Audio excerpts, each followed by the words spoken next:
If you want to clone apps on your Samsung Galaxy A56, well, it's quite easy to do. So first of all, we have to set up a secure folder. In order to do that, open up your settings, scroll down to security and privacy.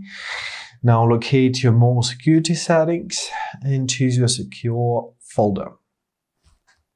So I already have it set up, however, it's quite easy to do, so simply follow the simple steps which you're gonna see on the screen. Basically what you'll just need to set up your lock type, and that's it.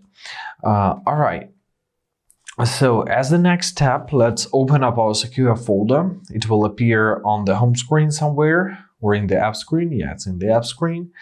So in order to clone app, simply press plus, choose any kind of application and press add.